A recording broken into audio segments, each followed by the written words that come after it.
Question number Indian polity. Indian polity la historical background of Indian constitutions. So chapter 1. So இதில் பார்த்துட்டோம் அப்படின்னாக்கா TNPSC previous year question papers என்னவோ அதை analysis பண்ணலாம். So first questions என்னென்னா,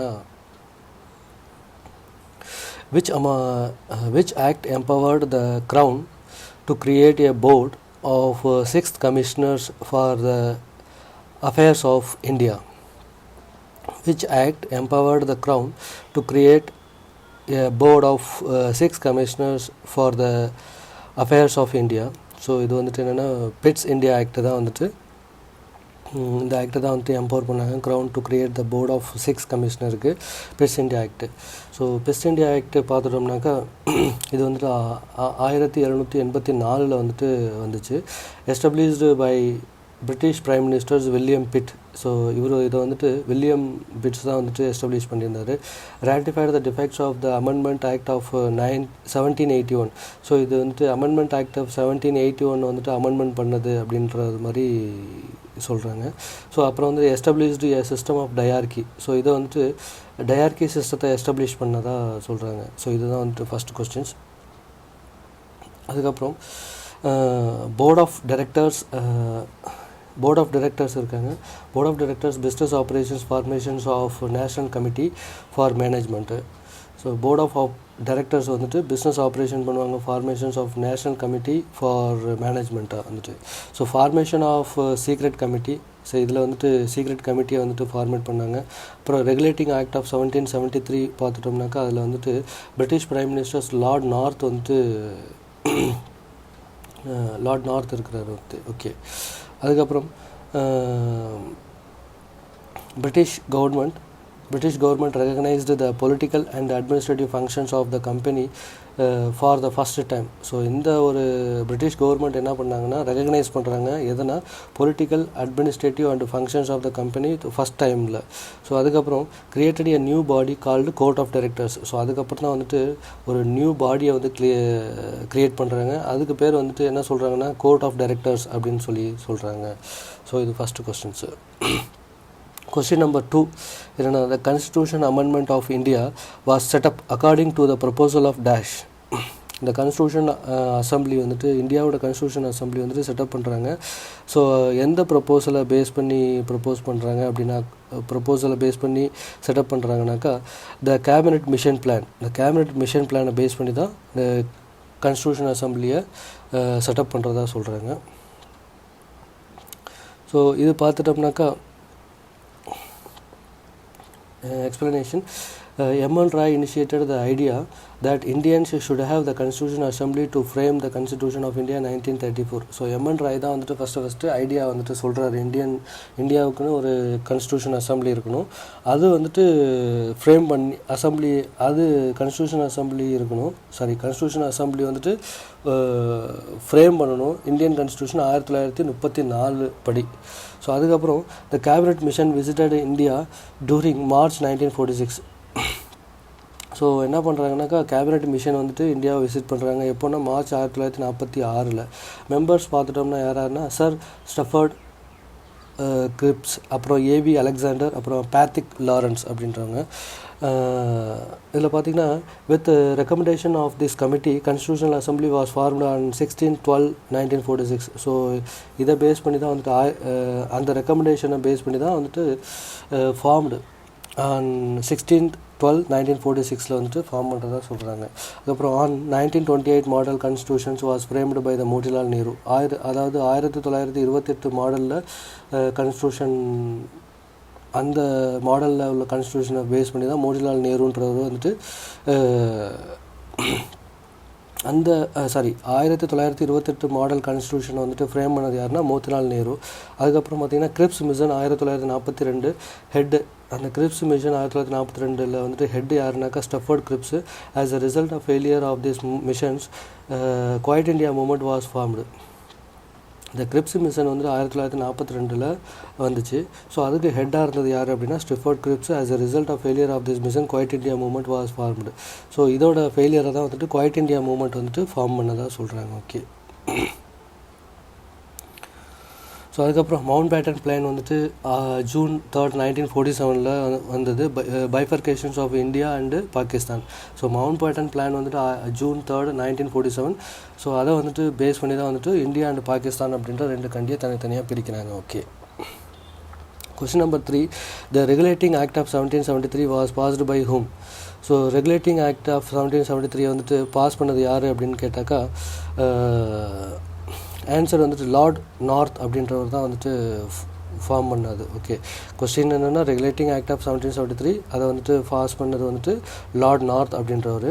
so explanation பார்க்கலாம். Lord north regulating act 1773. So okay.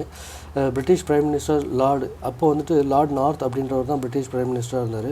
Governor of Bengal change to governor general of பெங்காலாக வந்துட்டு மாறுனுச்சு. ஸோ அந்த ரெகுலேட்டிங் ஆக்ட் ஆஃப் 1773 எப்படி கவர்னர் ஆஃப் பெங்கால் அப்படின்ற ஒரு பேரை வந்துட்டு கவர்னர் ஜென்ரல் ஆஃப் பெங்கால்னு மாற்றினாங்க. அப்புறம் first governor general of Bengal யார் அப்படின்னா லார்ட் வாரன் ஹேஸ்டிங்ஸ் அப்படின்றவர் இருந்தார்.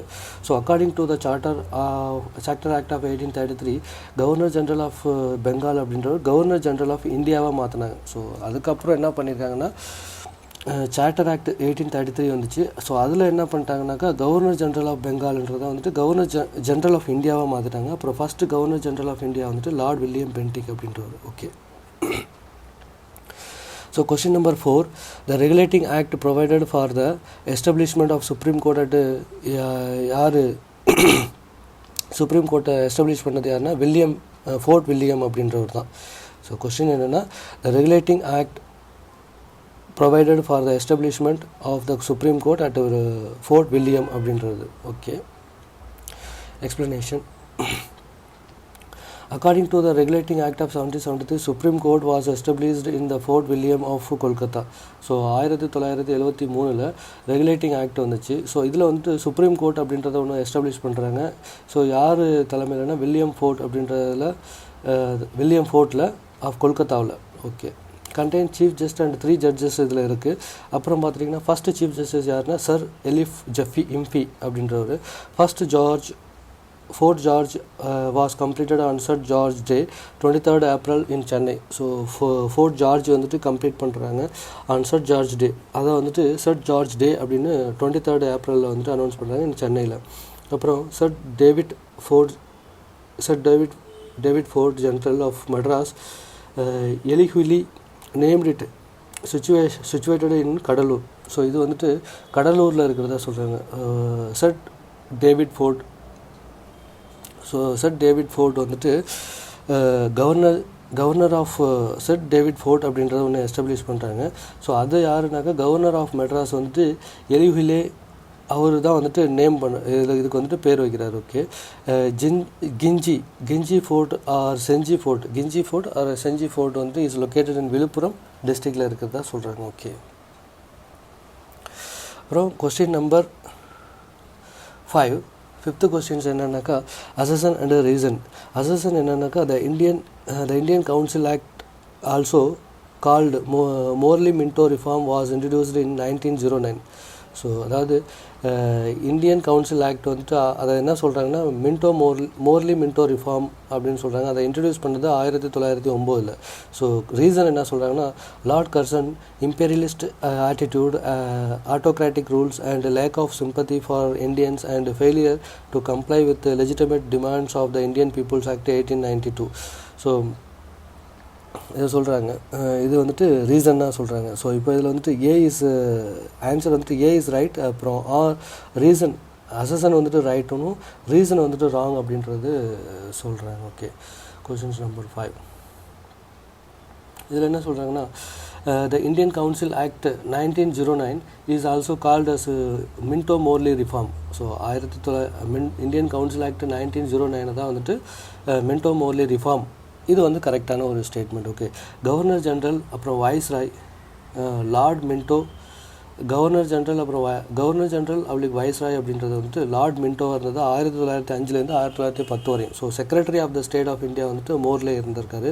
அப்புறம் ஃபாதர் ஆஃப் கம்யூனல் எலக்ட்ரோரேட்டர்னு யாரை சொல்கிறாங்கன்னா லார்ட் மின்டோ வந்துட்டு சொல்கிறாங்க. Okay, first Indian to join viceroy எக்ஸிக்யூட்டிவில் வந்துட்டு யார் ஜாயின் பண்ணதுன்னா சத்யேந்திர பிரசாத் சின்ஹா. இவர் வந்துட்டு ஒரு லா மினிஸ்டராக இருந்திருக்காரு. அப்புறம் பீரியட் ஆஃப் லார்ட் கர்ஷன் 1899லேருந்து 1905 வரையும் இவரோட லார்ட் கர்ஷன் வந்துட்டு பீரியடில் இருந்திருக்காரு.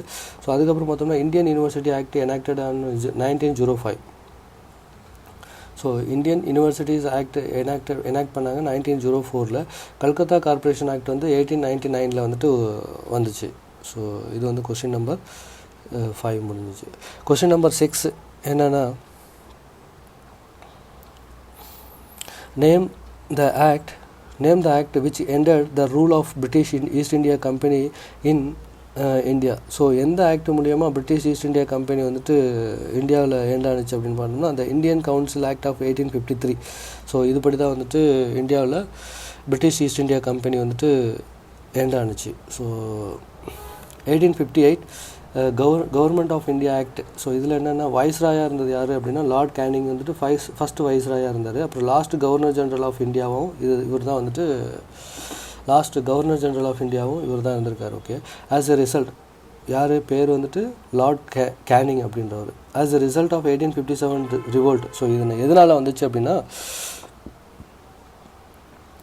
1857 ரிவோல்ட் நடந்துச்சு. ஸோ அந்த ரிவோல்ட் படி தான் அந்த ரிவோல்ட்டோட விளைவாக தான் வந்துட்டு ஈஸ்ட் இந்தியா கம்பெனி அப்படின்றது வந்து எண்ட் ஆனிச்சு.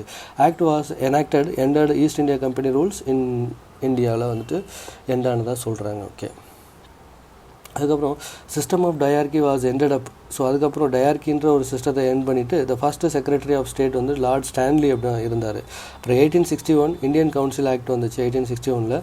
1862 வந்துட்டு viceroy can appoint 3 Indians as நான் அஃபிஷியலாக வந்துட்டு அப்பாயிண்ட் பண்ணார். ஸோ 1861 இந்தியன் கவுன்சில் ஆக்ட் வந்துச்சு. ஸோ அந்த ஆக்ட் படி 1862 வைஸ்ராய் வந்துட்டு அது 3 இந்தியன்ஸை வந்துட்டு நான் அஃபிஷியலாக வந்துட்டு அப்பாயிண்ட் பண்ணலாம் அப்படின்ற ஒரு உரிமை வந்துட்டு அந்த ஆக்டில் வந்து கொடுக்கப்படுது. ஸோ அதில் வந்துட்டு யாருனாக்கா மகாராஜா பட்டியாலா, ராஜா பனாரஸ், சர் தினகர் ராவ் அப்படின்ற 3 பேரை வந்துட்டு இதில் வந்துட்டு அப்பாயிண்ட் பண்ணியிருந்தார். ஸோ 1892 இந்தியன் கவுன்சில் ஆக்ட் அப்படின்றது ஒன்று வந்துச்சு. ஸோ இதில் வந்துட்டு nomination of some non official members to central legislative councils by the viceroy. So 1892 Indian council act வந்துச்சு. இதில் வந்துட்டு நான் அஃபிஷியல் மெம்பர்ஸ் வந்து சென்ட்ரல் லெஜிஸ்லேட்டிவ் கவுன்சிலில் வந்துட்டு நாமினேட் பண்ணாங்க பை வைஸ்ராய் மூலியமாக. ஸோ இதில் என்னென்னா the Indian council explanations additional explanation பார்த்துட்டோம்னா the Indian council act 1892 was an act of Indian Council Act 1892 was an act of the British Parliament that increased the size of the Legislative Council of India. So அதுக்கப்புறம் introduced by Richard Aslan cross, first viscose cross enacted by Parliament of United Kingdoms. அதுக்கப்புறம் royal assent வந்துட்டு 20th June 1892 வந்துட்டு கொடுக்கப்படுது. இப்போ territorial extension பார்த்துட்டோம்னா territories under the direct control of the British க்ரௌனுக்கு கீழே வந்துடுச்சு. ஸோ இதில் வந்துட்டு அடிஷ்னல் இன்ஃபர்மேஷன் என்ன சொல்கிறாங்கன்னா the Indian council act 1892 was an act of the British Parliament that increased the size of Legislative Council in India.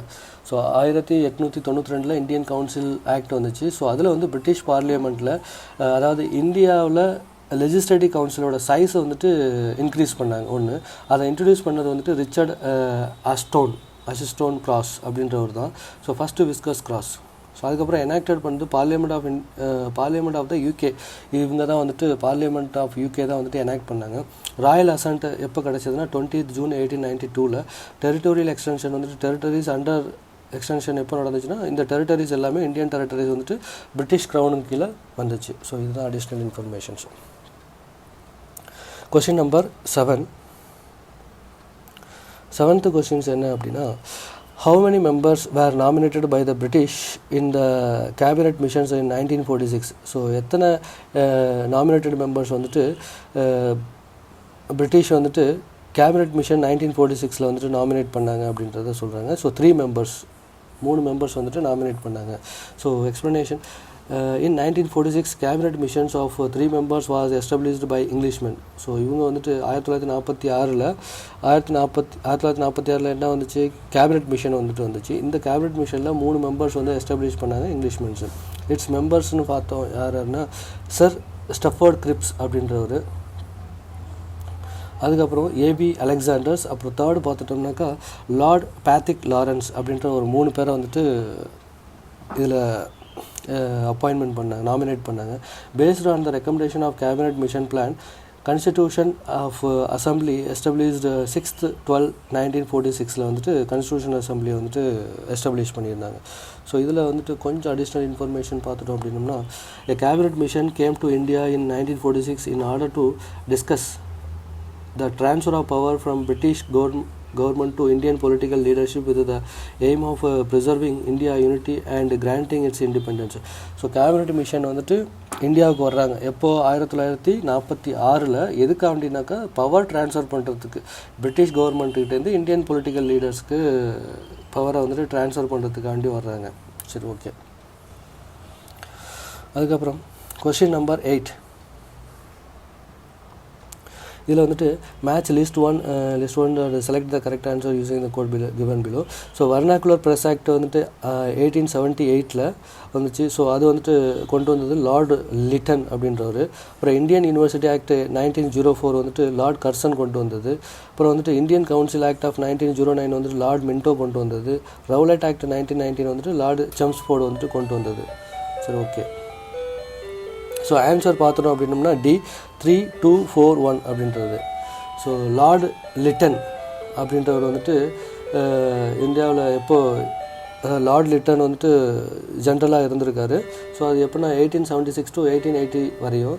அப்புறம் இவர் வந்துட்டு வெர்னாகுலர் ப்ரெஸ் ஆக்ட் 1878 கொண்டு வந்தார். அதுக்கப்புறம் லார்ட் கர்சன் வந்துட்டு 1899 1905 வரையும் ஜென்ரலாக இருந்திருக்காரு. இவர் வந்து கிரியேட்டட் இந்தியன் யூனிவர்சிட்டிஸ் கமிஷன் 1902 ஒன்று வந்துட்டு எடுத்துகிட்டு வந்தார். அதுக்கப்புறம் ஆக்ட் ஆஃப் ஏன்ஷியன்ட் மோனுமெண்ட் ப்ரிசர்வேஷன்ஸ் வந்துட்டு 1904 இந்த 2 ஆக்டை வந்துட்டு இவர் கொண்டு வந்தார், லார்ட் கர்சன்ஸ் கொண்டு வந்தது. அப்புறம் இந்தியன் கவுன்சில் ஆக்ட் 1909 இது வந்துட்டு என்ன சொல்கிறாங்கன்னா மோர்லி மின்டோ ரிஃபார்ம் அப்படின்னு சொல்கிறாங்க.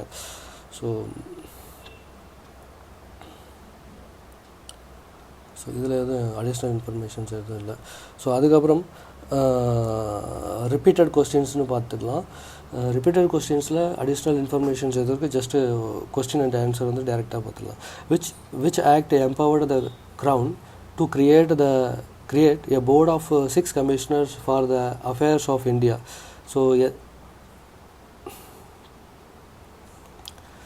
ஸோ எந்த ஒரு பவர் எந்த ஆக்ட் பவர் மூலியமாக க்ரௌன் வந்துட்டு கிரியேட் போர்ட் ஆஃப் 6 கமிஷனரை வந்துட்டு இந்தியாவோட அஃபேருக்காக வேண்டி க்ரியேட் பண்ணாங்க.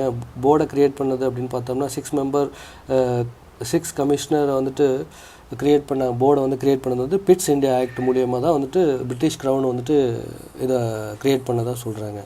ஸோ அதுக்கப்புறம் செகண்ட் வந்துட்டு the constitution assembly of India was set up according to the proposal of constitution assembly வந்துட்டு இந்தியாவோட கான்ஸ்டியூஷன் அசம்பிளி வந்துட்டு செட்டப் பண்ணாங்க. ஸோ எந்த ப்ரொபோசல் மூலியமாக பார்த்துட்டோம்னா இந்த கேபினெட் மிஷன் பிளான் மூலியமாக தான் கொண்டு வந்தாங்க. ஸோ ஆன்சர் வந்துட்டு முடிஞ்சிச்சு. ஸோ இதுதான் வந்துட்டு ஹிஸ்டாரிக்கல் பேக்ரவுண்ட்லேருந்து உள்ள கொஸ்டின்ஸ். தேங்க்யூ.